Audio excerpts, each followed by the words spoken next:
አሰላሙ አለይኩም ወራህመቱላሂ ወበረካቱ። ውድና የተከበራችሁ ቻናል ቤተሰቦች እንደምን ከርማችኋል? እንደምን አላችሁ? አልሐምዱሊላህ እኔ ደህና ነኝ።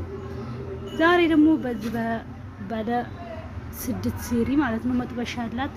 5 ናቸው ደረጃዎቹ። ሳህን አንድ የወጥ ሳህን ከላይ ያላት አንድ መጥበሻ ሳህን አለ ማለት ነው። ከዛ ሌሎቹ ደግሞ ሳህኖች ናቸው። የወጥና የተለያዩ ነገሮች ማድረጊያና ማቅረቢያ ናቸው።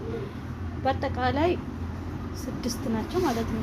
እና እነዚህን የመሳሰሉ ኳሊቲ እቃዎች ማዘዝ የምትፈልጉ ከሆነ የትም ቦታ ባላችሁበት ለቤተሰቡ ማስደሰት የምትፈልጉ ከሆነ ለራሳችሁም ለቡፌ ለቤት እቃዎች ለተለያዩ እቃዎች ማድረግ የምትፈልጉ ከሆነ ባላችሁበት ቦታ እናመጣለን ማለት ነው። ማዘዝ የምትፈልጉ ከታች ቁጥሩን አስቀምጥላችኋለሁ፣ ቁጥሬን አስቀምጥላችኋለሁ። መደወል ትችላላችሁ። አድራሻ ኬሚሴ ከተማ ብልኬት ሰፈር ማከፋፈያ ሰፈር ነው ያለነው እና የፈለጋችሁትን ማዘዝ ትችላላችሁ ማለት ነው። የዛሬ ቪዲዮ ይሄን መስል ነበር። ደግሞ ሌላ አዲስ እቃዎች ገብተዋል። እነሱንም እንለቅላችኋለን። በፈለጋችሁ ሰዓት ማዘዝ ትችላላችሁ። ታዛዥ ነን ማለት ነው። ሰላም አለይኩም ወራህመቱላሂ ወበረካቱ።